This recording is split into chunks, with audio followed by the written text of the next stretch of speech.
So I've had two unique dreams. And I kind of hinted on it a little bit, but I was in Pasadena, California back in December. And I had a dream that I was praying these very strong prayers. And I didn't even realize that God was going to have me go down the road of imprecatory prayers.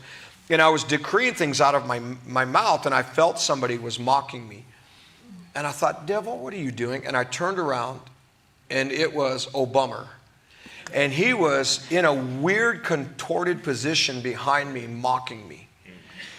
And all of a sudden, I turned around, and I began to speak by the Holy Spirit. I began to decree against many of the things that the enemy was trying to do. And when I started decreeing it and praying, I wasn't praying against him. I was praying against many of the things that were trying to be brought into the earth. And all of a sudden, it was like he was busted up in a bunch of pieces.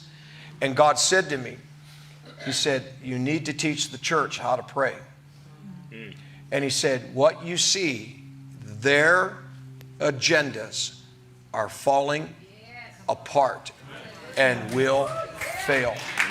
Now, so fast forward a month ago, God talked about rewards. I was in this big room, and I think I shared this, and the back door opens up, and these guys come in, and they bring this, fake administration people in, and they bring them up to the front, and they began to read off all of the different things that they have done. And they were reading like a verdict. Is that right? And I was standing there, and then God said, now, Hank, you need to decree what the court of heaven says. And I was saying things that, God was having me decree over the situation. And all of a sudden, they grabbed a hold of this administration, and they began to hold them accountable for their actions.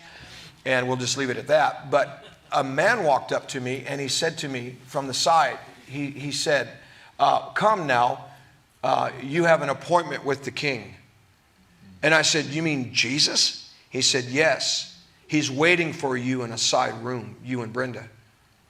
I said, and I said, I made him repeat it. I said, Jesus, the King of Kings, wants to meet with me in a side room. He goes, yes, and your wife, Brenda. Come now. He's waiting. And I said, why? Why does he want to meet with me? He said, because he wants to reward you and others for standing for him and standing for what he has said and for telling the truth. Isn't that amazing?